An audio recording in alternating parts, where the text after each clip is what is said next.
Hi everyone, welcome back to this new video.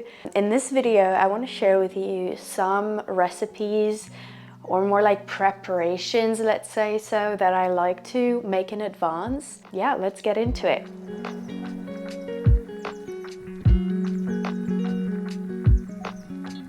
The first thing that I want to do is kombucha. This is my SCOBY. It's my kombucha making jar. For those of you who are not familiar with kombucha, basically what happens is that you put tea and sugar, and then the mushroom, the SCOBY, will eat the sugar and create this fermented drink, which we call kombucha, which has lots of probiotics and it's super nice. Regular kombucha is made with black tea and white sugar, but since my SCOBY is quite strong, I have recently attempted at making kombucha with green tea instead of black tea. And I've used regular green tea, I've used jasmine green tea, and this is one of the finished product. It's a green tea kombucha with second fermentation and infusion with rosemary and lemon. It has quite a lighter taste to it. 2 last rounds worth with green tea, and now I'm going to be doing with black tea again. I'm going to be using black tea, so I have this one, the Sirocco tea, very good, like flavorful black tea. So I'm going to use 1 bag of this. Then I want to experiment with rooibos, and I have this organic honeybush and rooibos tea, and I think this mixed together with a black tea. I don't want to go full rooibos because I don't know if that would work out, but I'm gonna do half and mix them together, and then with the sugar, and then put it all in this jar. So let's do this. So I've already boiled some water. I like to use a big bowl like this one, and I'm gonna put sugar at the bottom. I'm going to use about 1 cup of sugar.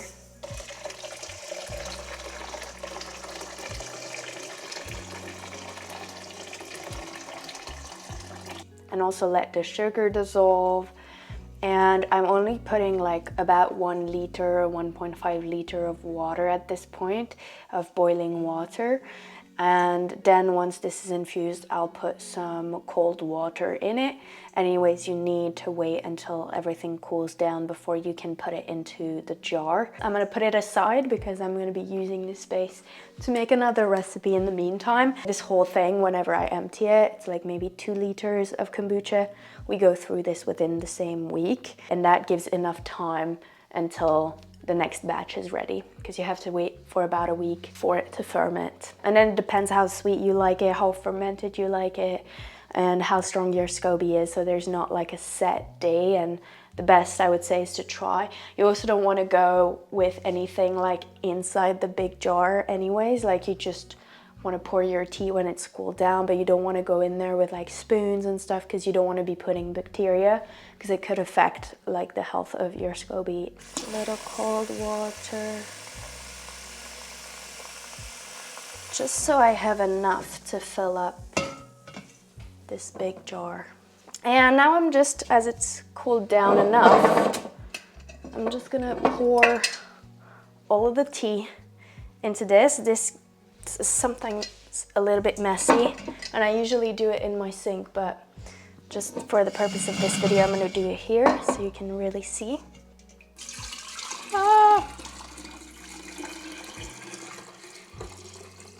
Okay, this is so messy. This might not be the best bowl to do this.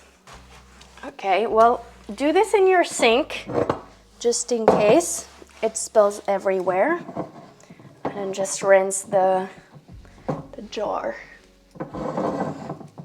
But there it is. The kombucha is ready, and then I just put it aside in a spot that doesn't have too much light over there in the corner, and I leave it for a week before I put it into bottles. And then it goes through a kind of second fermentation, which I call it more like infusion phase, where I'll put maybe a little bit of like homemade syrup and a little bit of like herbs or fruit in it, so that the kombucha still has a little bit of sugar to ferment on, but it also will infuse with whatever, you know, items I've decided to infuse it with. So it's got this beautiful color, and as you can see, it has a very different color from the green tea kombucha that I showed you earlier. So this is more of the color like regular kombucha has. And I'm gonna put it over there, my little kombucha corner over here. And every few days, I'll just like unclip it just to, in case there is like air that builds up, just so it doesn't explode everywhere when I actually open it for real to put it into bottle. But yeah, otherwise it just sits there and I just let it ferment and do its own thing for about a week before I put it into bottles. That is it for the kombucha. So I want to take a quick break to thank our sponsor for today, Squarespace. Squarespace is my favorite place to go when it comes to creating my own website. Whether you want to create a blog, an online store, or even a member area, Squarespace is the place to go. Some of these recipes will end up being on my website at some point. I'm redoing it right now and I'm really excited to share the new website and the new offerings that I'll be sharing. Squarespace has a tool that allows you to link any of your social media platforms to your website, which is really awesome. Link everything in one place and your audience being able to, when they go onto your website, find all of your other media platforms. Squarespace also has an analytics place where you can track your sales, your demographics, so you can better target your audience with the certain products that you're selling. The last thing that Squarespace has incorporated into their platform is a built-in AI, which enables you to create your own website with basically the click of a finger. It's enabling you to write out text, find the aesthetics and the colors and the font of your website, and just put everything together. I've experimented a little bit with it, and honestly, it is a game changer. And I'm so happy that Squarespace has created this new feature in their services, because honestly it's been mind-blowing in my experience. If you're completely new and you want to try out Squarespace to first see if you like it, you can get a free trial at squarespace.com, and then whenever you're ready to launch your website and put it online, you can go to squarespace.com/ChloeKien. By using this link, you'll get a 10% off your first order of a website or a domain name. Thank you to Squarespace for partnering with me on this video and making it possible, and thank you to all of you who've been using this link and therefore also supporting this channel. Let's get back to cooking. The next recipe we're gonna make is a seed bread. I was considering between making focaccia or some type of bready thing, but then I was cleaning through my cupboards recently and I found a bag of psyllium husks. I don't know if any of you guys are familiar with this.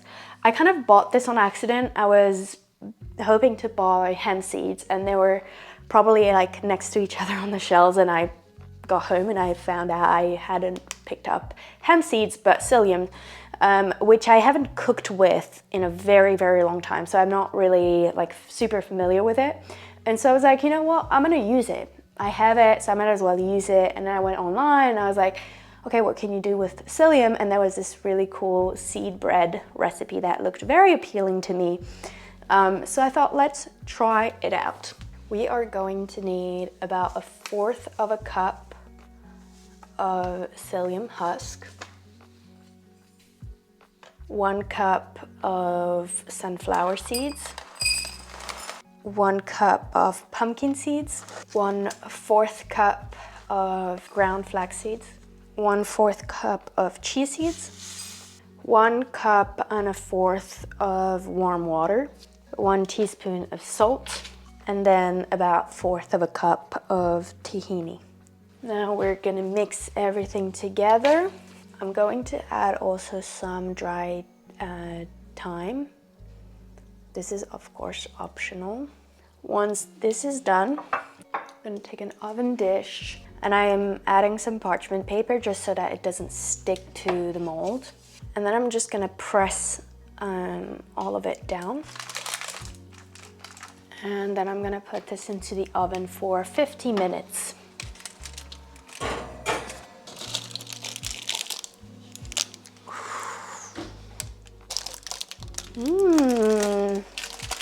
Take it out of the mold flip it. Ooh. Look how seedy this is. This with the little cheese.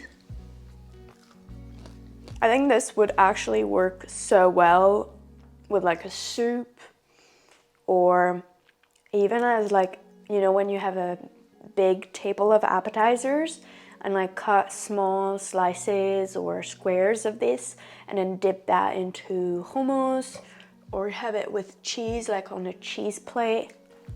Okay, it has officially started to rain and I just love it. Like I love like how in the summer and spring, like when it's kind of warm, but then it gets stormy and dark. Like I love it. I just love it. It's so great. I have one more jar that is empty. And so I decided I'm gonna make granola. So for the granola, we first need to mix all of the wet ingredients. We are going to start by putting 1 cup of coconut oil, about half a cup of date syrup, half a cup of sugar, brown sugar, some salt,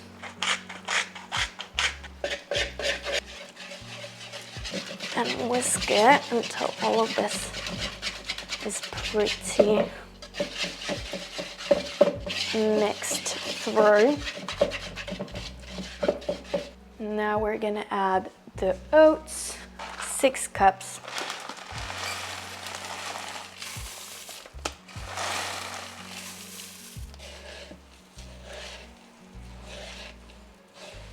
Now I'm going to transfer all of the granola onto the pan.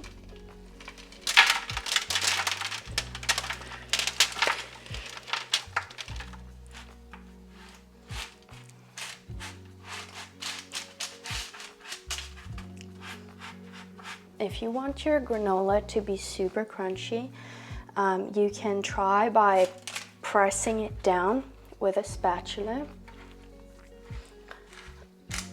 so that it kind of sticks together, and then when you take it out of the oven you can break it and it will create like thicker chunks. And then we're gonna put it into the oven for 10 to 15 minutes, and then we're gonna stir it and then leave it for another 15. The granola is ready to be taken out of the oven. To flip it first. Wow. And so now I'm gonna just mix it through so it can cook evenly everywhere.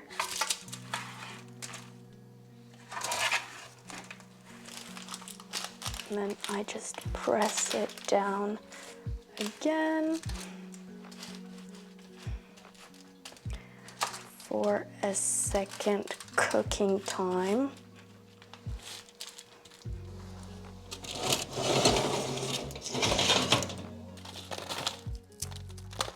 Like, look at these chunks.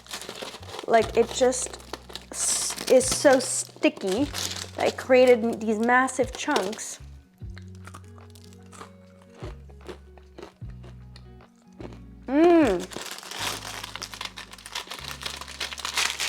Like, look at how the whole thing lifts up. It's insane. So I'm just gonna break it and put it into the big jar. But like, I just wanna eat this like this. It's so good.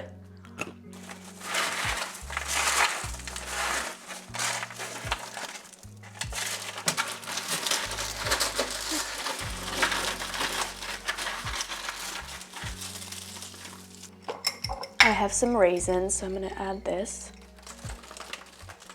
And I also have some cacao nibs. And now we're gonna put it all in the jar.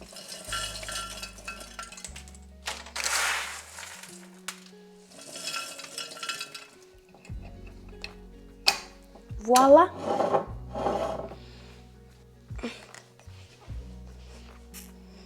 This is it for this week's video. I'm so happy with how things turned out. I really can't wait to try the kombucha when it's ready and to chew and crunch on these granola and this bread. Hopefully it gave you some ideas of how you can include healthy, easy to cook and to prepare foods at home.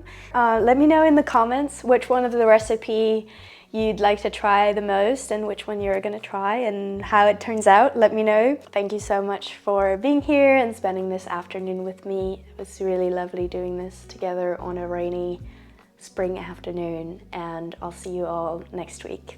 Bye.